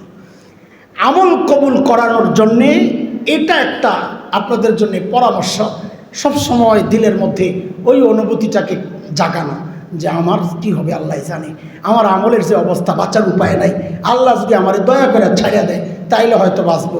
এই অনুভূতি যার যত বেশি হবে, তার পার পাওয়াও ইনশাআল্লাহ তত সহজ হবে ইনশাআল্লাহ। কয়টা বললাম বলেন তো? মাশাআল্লাহ। 1 নাম্বার, বেশি বেশি দোয়া করবো আল্লাহর কাছে। কি দোয়া? রব্বানা তাকাব্বাল মিন্না ইন্নাকা আনতাস সামিউল আলিম।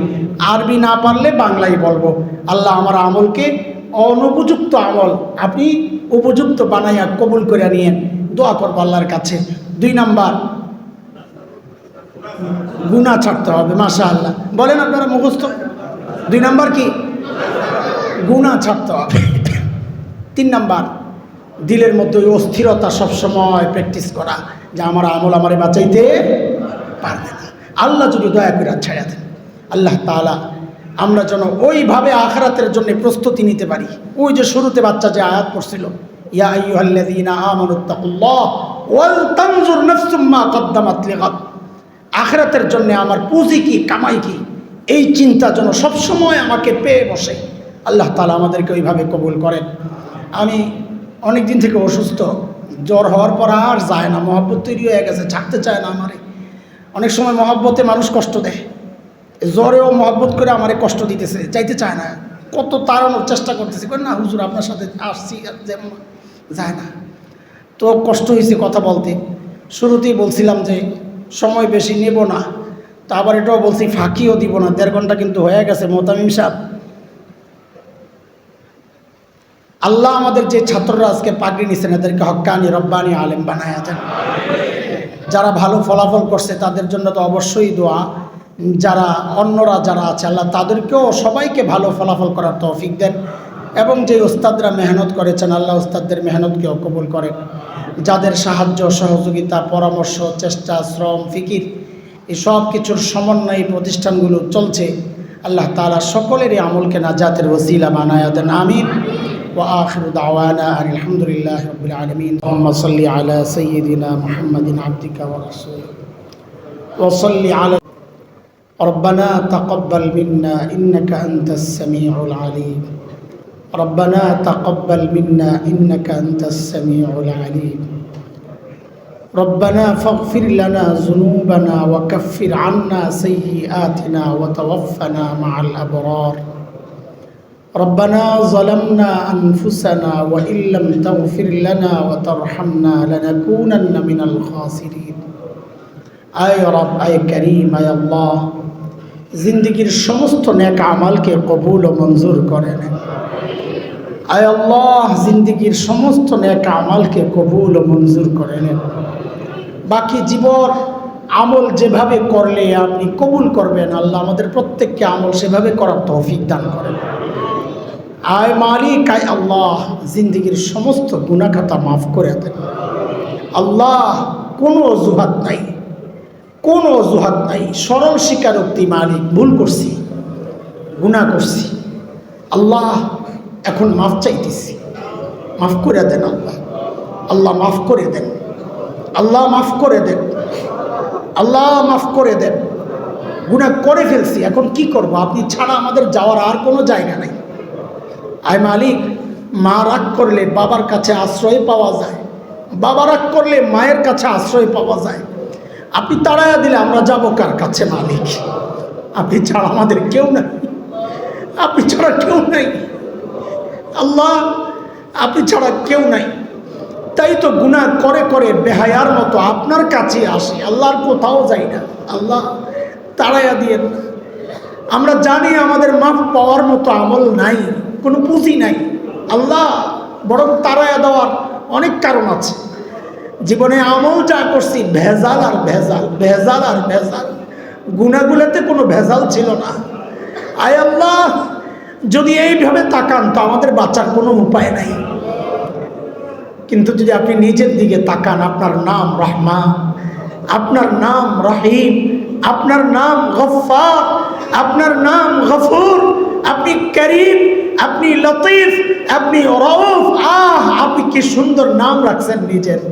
মালিক আমাদের গুনার দিকে না তাকায়া, আমাদের ওই ত্রুটিপূর্ণ আমলের দিকে না তাকায়া, আপনার ওই সুন্দর সুন্দর নামগুলোর ওসিলাতে আমাদেরকে মাফ করে দেন আল্লাহ। আল্লাহ মাফ করে দেন আল্লাহ। আমাদের কোনো পুঁজি নাই, পুঁজি একটাই, এই মুহূর্তে আপনার দুয়ারে এমন এক রবের দুয়ারে দাঁড়াইছি যিনি মাফ করাকে ভালোবাসেন। ও আল্লাহ একটু সাদা দাড়িওয়ালার চোখের পানি দেখেন না মালিক। আমি আপনার বান্দা, আমারও তো মায়া লাগছে দেখে দেখে। ও মালিক টকবকে যুবকের চোখের পানি দেখেন না। আপনি নিজে বানাইছেন যাকে হাত দিয়া, আপনার একটু মায়া লাগে না মালিক? আয় আল্লাহ কোন জালিমের দুয়ারে যাইয়া এই বুড়া মানুষ এইভাবে কান্নাকাটি করলে খালি হাতে ফেরত দিত না। আপনি আপনার রহমতের দুয়ারে যারা দাঁড়ায় আছে তাদেরকে কেমনে তাড়াইয়া দিবেন? ও মালিক ছাড়া দেন, ছাড়া দেন আল্লাহ, ছাড়া দেন আল্লাহ, ছাড়া দেন আল্লাহ, মাফ করে দেন। দেন না মাফ করে আল্লাহ, দেন না মাফ করে আল্লাহ, দেন না মাফ করে। আমাদের সবাইরে মাফ করে দিলে আপনার এই সাম্রাজ্যের কোনো ক্ষতি তো হবে না মালিক। আল্লাহ আমাদেরকে মাফ না করলে আমরা বড় বিপদে পড়ে যাবো মালিক, লজ্জিত হব দুনিয়া আখেরাতে মালিক। আয় আল্লাহ আমাদেরকে বিপদ থেকে বাঁচান, আল্লাহ আমাদেরকে বিপদ থেকে রক্ষা করেন। আল্লাহ আমরা স্বীকার করতেছি আমরা গুনাহ করছি, আর করব না ওয়াদা করতেছি। আল্লাহ আমরা লজ্জিত অনুতপ্ত। আয় আল্লাহ আপনি আমাদেরকে মাফ করে দেন, দেন দেন মাফ করে আল্লাহ, দেন না মাফ করে, দেন না মাফ করে আল্লাহ, দেন মাফ করে, দেন দেন দিয়েই দেন আল্লাহ, দিয়ে দেন মাফ করে। রব্বানা যালামনা আনফুসানা ওয়া ইল্লাম তাগফির লানা ওয়া তারহামনা লানাকুনান্না মিনাল খাসিরিন। আয় মালিক আপনি তাড়াইয়া দিলে আমাদের চির শত্রু শয়তান খুশি হবে, আর আপনি মাফ করে দিলে আপনার হাবিব খুশি হবেন। আল্লাহ আপনার হাবিবকে খুশি করার জন্য হলেও আমাদেরকে মাফ করে দেন আল্লাহ। আল্লাহ আপনার হাবিবকে খুশি করার জন্য হলে আয় মালিক আমাদের মা বাবাকে মাফ করে দেন আল্লাহ। ছোটবেলায় দেখছি ঘরে কোনো ভালো খাবার তৈরি হইলে আমাদের মুখে না দিয়ে কোনোদিন খান নাই। বাবা সারাদিন মেহনত করছেন আমাদের জন্য আল্লাহ। অসুস্থ হয়েছেন, চিকিৎসা করার নাই, ভালো কাপড় পরেন নাই, ভালো জুতা পরেন নাই, আমাদের সুখের কথা চিন্তা করি আল্লাহ। আয় আল্লাহ যে মা বাবার রসিলায় আপনাকে চিনছি, যে মা বাবার রসিলায় আপনাকে সেজদা করি আল্লাহ, যে মা বাবার রসিলায় আপনার কালামের তিলাওয়াত করি আল্লাহ, ওই মা বাবা কবরে শুয়ে আছেন, কি অবস্থায় আছেন এ আল্লাহ। মা বাবার কবরকে জান্নাতের টুকরা বানায়। রব্বির হামহুমা কামা রব্বির হামহুমা কামা রব্বায়ানি সগীরা। আয় আল্লাহ আমাদের আপনজন যারা ঈমানের সাথে কবরে শুয়ে আছেন সবাইকে মাফ করে দেন। আয় আল্লাহ এই মসজিদ মাদ্রাসার জায়গা যারা দিয়েছেন, মসজিদ মাদ্রাসা যারা তৈরি করেছেন, আজও পর্যন্ত অর্থ সময় শ্রম পরামর্শ দিয়ে যারা সহযোগিতা করে যাচ্ছে আল্লাহ সকলেরই আমলকে নাজাতের ওসিলা বানায় দেন আল্লাহ। আমাদের বাচ্চাদেরকে মাফ করে দেন, আমাদের বিবিদেরকে মাফ করে দেন, আমাদের ভাই বোন আপনজন পাড়া প্রতিবেশীকে মাফ করে দেন আল্লাহ। আল্লাহ আমাদের পরিবারকে সব রকমের ফিতনা থেকে হেফাজত রাখেন, বিশেষ করে আমাদের সন্তানদেরকে মোবাইল ইন্টারনেটের ফিতনা থেকে হেফাজতে রাখেন। আয় মালিক আয় আল্লাহ আমাদের বাচ্চাদের কাছে আমরা কিচ্ছু চাই না মালিক, আপনি সাক্ষী, কিচ্ছু চাই না আল্লাহ। ওরা আমাদের হোক বা না হোক কিচ্ছু যায় আসে না ও মালিক, শুধু এইটুকু চাওয়া ওরা যেন আপনার হয়ে যায় মালিক, ওরা যেন আপনার হয়ে যায়। আমাদের মৃত্যুর পর আপনার রহমতের দুয়ারে হাত পেতে যেন পড়তে পারে। রব্বির হামহুমা কামা রব্বায়ানি সগীরা। আমাদের সকলের সন্তানকে এমন আয় আল্লাহ মুত্তাকি পরহেজগার আল্লাহ ওয়ালা বানায় দেন আল্লাহ। আয় মালিক আমাদের মধ্যে যারা অসুস্থ, আমি নিজেও অসুস্থ আল্লাহ, সবাইকে আপনি সুস্থতার নিয়ামত দিয়ে দেন আল্লাহ। যারা ঋণগ্রস্ত ঋণ থেকে মুক্ত করে দেন আল্লাহ। অভাবী মানুষের অভাব দূর করে দেন আল্লাহ। বেকারদের কাজের ব্যবস্থা করে দেন আয় আল্লাহ। যে সমস্ত ঘরে পারিবারিক কলহ চলছে, অশান্তির আগুন দাউ দাউ করে জ্বলছে মালিক, ওই ঘরগুলোকে আপনার রহমতের চাদরে ঢেকে দেন আল্লাহ। আয় আল্লাহ বাংলাদেশকে সব রকমের প্রাকৃতিক দুর্যোগ, অতিবৃষ্টি অনাবৃষ্টি, জলোচ্ছ্বাস, ঘূর্ণিঝড়, বন্যা, অগ্নিকাণ্ড, ভূমিকম্প সহ সব রকমের দুর্যোগ থেকে এই দেশ ও জাতিকে আপনি হেফাজত করেন আয় আল্লাহ। সাম্প্রতিককালে বিমান দুর্ঘটনার যেই হৃদয় বিদারক ঘটনা হয়েছে মালিক, আয় আল্লাহ আমরা দেখেই তো কলিজা মোচড় দিয়েছে, চোখে পানি এসেছে। ওই ছোট্ট ছোট্ট পোড়া বাচ্চাগুলোর ছটপট চিৎকার, না জানি ওই মায়ের কেমন লেগেছে, না জানি বাবার কেমন লেগেছে। নিজের সন্তানকে এইভাবে ছটপট করে মৃত্যুর কোলে ঢলে পড়তে দেখে না জানি কেমন লেগেছে মা বাবার। আয় আল্লাহ মা বাবার দিলকে আপনি শান্ত করে দেন। আহা এই দৃশ্য প্রতিদিন গাজার শিশুরা দেখে মালিক, এমন ছটপট করে মৃত্যু যন্ত্রণা প্রতিদিন গাজার মায়েরা দেখে, গাজার বাবা দেখে। না খেয়ে খেয়ে মানুষগুলো মারা যাচ্ছে। আয় মালিক আল্লাহ আপনি তাদেরকে হেফাজত করেন আল্লাহ, আল্লাহ হেফাজত করেন। অবরুদ্ধ গাজাবাসীকে হেফাজত করেন, ফিলিস্তিনকে হেফাজত করেন আল্লাহ। সারা দুনিয়ার মজলুম মুসলমানকে হেফাজত করেন আল্লাহ। আয় আল্লাহ জালিম ইহুদি এবং তাদের দোসরদের ধ্বংস করে দেন আল্লাহ। তাদের ঐক্যে ফাটল তৈরি করে দেন, আপোষের মধ্যে লড়াই বাঁধায়া দেন। মুসলমান মুজাহিদদের ইমানি শক্তি মনোবল বাড়ায়া দেন আল্লাহ। মুনাফিক শাসকদেরকে সরায়া ইমানদার শাসকদেরকে বসায়া দেন আল্লাহ। একজন গাজী সালাউদ্দিন পাঠায়া দেন আল্লাহ, একজন গাজী ওসমান পাঠায়া দেন, একজন নুরুদ্দিন জঙ্গি পাঠায়া দেন, একজন মোহাম্মদ বিন কাসিম পাঠায়া দেন, একজন তারিক বিন জিয়াদ পাঠায়া দেন আল্লাহ। আয় মালিক আয় আল্লাহ বাংলাদেশকে দেশি বিদেশি সব চক্রান্ত থেকে আপনি হেফাজত করেন। এদেশের স্বাধীনতা, সার্বভৌমত্ব, এদেশের ইমানদারদের কৃষ্টি কালচার, ইমানি চেতনা ধ্বংসের চক্রান্ত যারা করছে, পশ্চিমাদের কৃষ্টি কালচার আমাদের উপর চাপায়া দেওয়ার চক্রান্ত যারা করছে, আল্লাহ ওদেরকে ধ্বংস করে দেন। এই জাতির উপর থেকে এই পাথর আপনি সরাইয়া দেন আল্লাহ। আয় আল্লাহ, এই দেশ ও জাতিকে আপনি হেফাজত করেন আল্লাহ। আয় আল্লাহ, এই মাদ্রাসাকে আপনি কবুল করেন, ছাত্রদেরকে কবুল করেন, ওস্তাদদেরকে কবুল করেন। যারা ভালো ফলাফল করেছে আরও ভালো ফলাফল করার তৌফিক দেন। আয় আল্লাহ, যারা ফলাফলে ভালো করে না আল্লাহ তাদেরকে মেহনত বাড়ায় আরও বেশি মেহনত করার তৌফিক দেন। জেহেন জাকাওয়াতে বারাকা দান করেন আল্লাহ। মাদ্রাসার সহযোগী যারা আছে, হিতাকাঙ্ক্ষী যারা আছে, মুহিব্বিন যারা আছে, সবাইকে আপনি কবুল করেন। ওয়াসাল্লাল্লাহু আলা সাইয়্যিদিনা মুহাম্মদ ওয়া আলিহি ওয়া সাহবিহি আজমাইন। সুবহান রাব্বিকা রাব্বিল ইজ্জাতি আম্মা ইয়াসিফুন ওয়া সালামুন আলাল মুরসালিন walhamdulillahi rabbil alamin. Wa alaikumus salam wa rahmatullah.